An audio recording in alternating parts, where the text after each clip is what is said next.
आप सभी को जय मसीह की, प्रेज द लॉर्ड। प्रभु आप सबको आशीष दे। मेरे प्रियो, क्या हम इस समय अंत के दिनों में हम जीवन यापन कर रहे हैं? क्या यीशु मसीह का आना निकट है? यीशु मसीह ने हमें चिन्ह बताया है कि जब ऐसा हो तो जान लो कि मेरा आना निकट है, वरन द्वार पर ही है। हम देखते हैं मत्ती 24 अध्याय के उसके जब हम 6 वचन को देखेंगे तो यहाँ पास परमेश्वर का वचन हमसे कहता है, तुम लड़ाइयों और लड़ाइयों की चर्चा सुनोगे तो घबरा ना जाना, क्योंकि इनका होना अवश्य है। यीशु मसीह हमसे क्या कहते हैं मेरे प्रियो? अपने चेलों को ये बातें बता रहे हैं।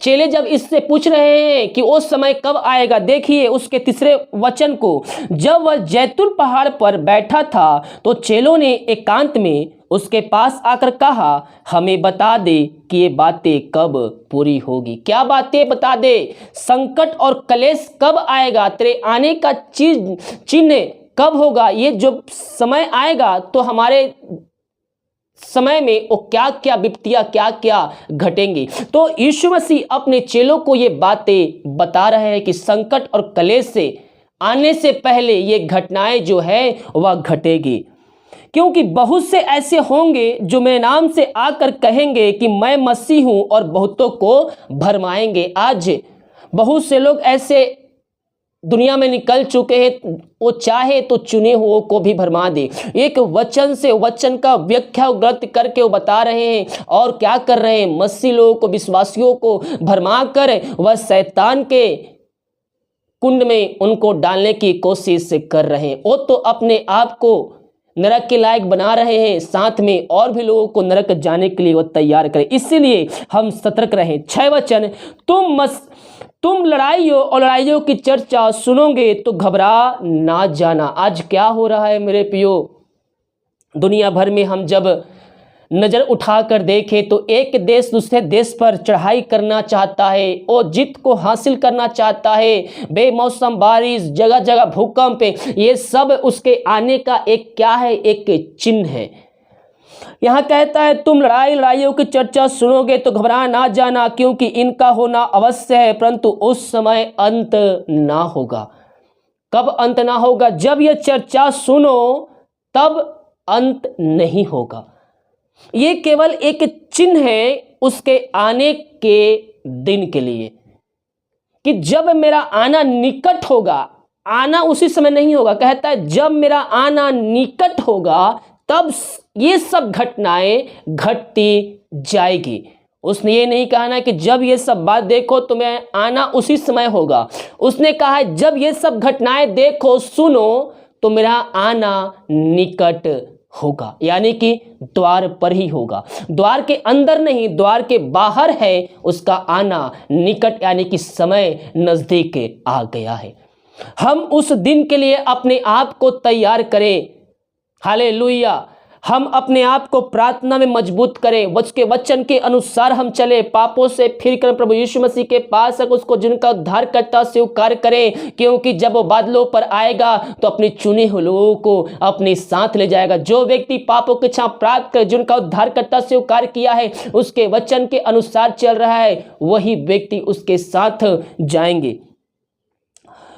तुम लड़ाई की चर्चा सुनोगे तो घबरा ना जाना, क्योंकि इनका होना अवश्य है, परंतु उस समय अंत ना होगा। क्योंकि जाति पर जाति, राज्य पर राज्य चढ़ाई करेगा और जगह जगह अकाल पड़ेंगे, भूकंप होंगे।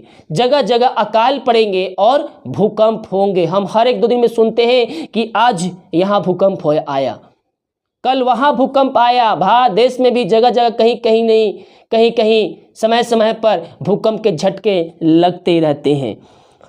क्योंकि जाति पर जाति, राज पर चढ़ाई करेगा और जगह जगह अकाल पड़ेंगे और भूकंप होंगे। ये सब बातें पीड़ाओं का आरंभ होगी। क्या कहता है? ये सब बातें पीड़ाओं का, यानी कि दुखों का आरंभ होगा।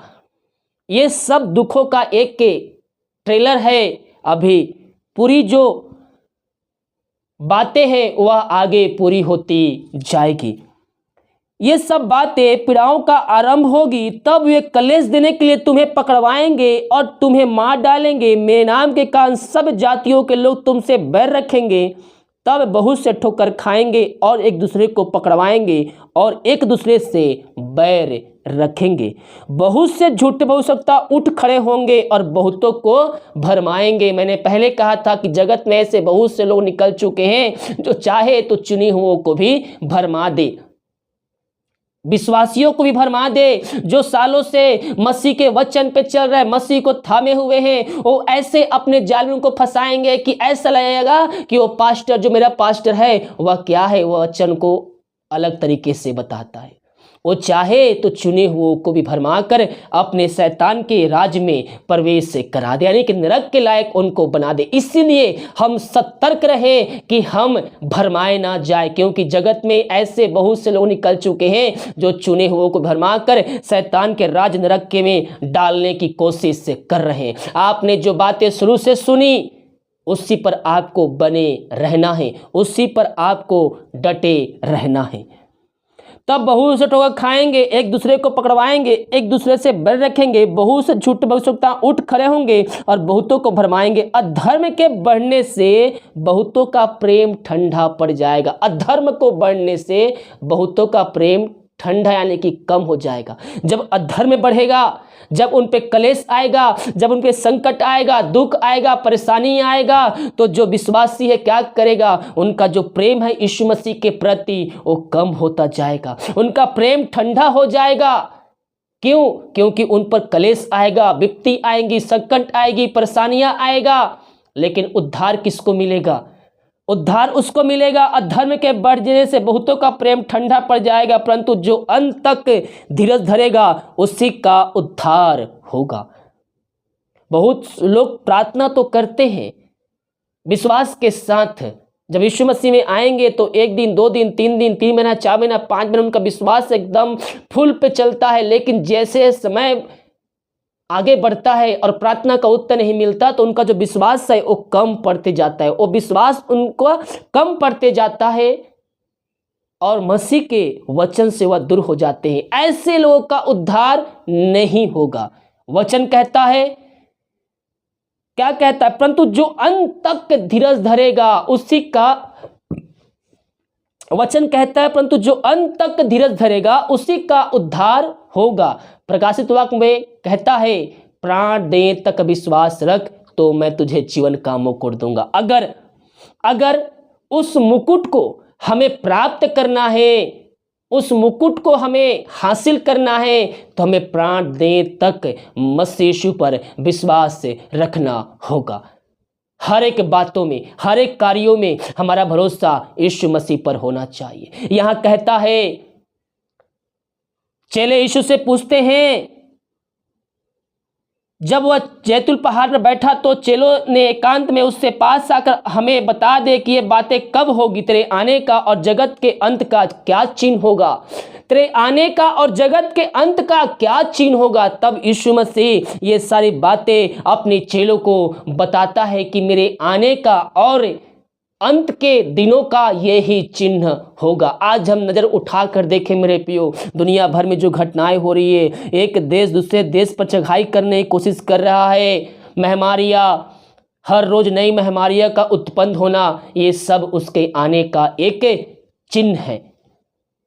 तो हम अपने आप को तैयार करें कि जब यीशु मसीह बादलों पर आए तो हम उसके साथ जाने का तैयार रह सके।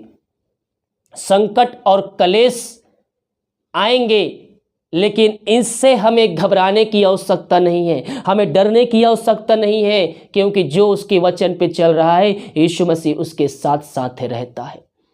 जब हम लड़ाई की चर्चा सुने तो हमें घबराने की आवश्यकता नहीं है, क्योंकि ये सब होना पहले से तय किया जा चुका है। बाइबल में ये सब पहले लिखा जा चुका है। हालांकि दुनिया के लोगों के लिए एक निराशाजनक ये बातें होंगी, लेकिन मसीह लोगों के लिए एक आनंद की बातें होगी कि यीशु मसीह जिसका हम बाट जो रहे हैं आने का, उसके आने का दिन निकट आते जा रहा है। तो हम यीशु मसीह का आने का दिन का इंतजार कर रहे हैं। उससे पहले हम अपने आप को हम तैयार कर ले कि जब वो बादलों पर आए तो हम उसके साथ जाने का योग ठहर सके। मेरे प्रियो, हम अपने आप को तैयार करें। बाइबल की भविष्यवाणियां पूरी होती आ रही है। हम अगले वीडियो में देखेंगे महासंकट का आरंभ पार्ट 2। इस वीडियो को देखिए और सभी जगह शेयर कीजिए ताकि और भी लोग मसीह यीशु को जानकर अपने जीवन का उद्धारकर्ता प्रभु यीशु मसीह को स्वीकार करके स्वर्ग राज्य में प्रवेश कर सके। सभी को जय मसीह की। God bless you all. आमीन।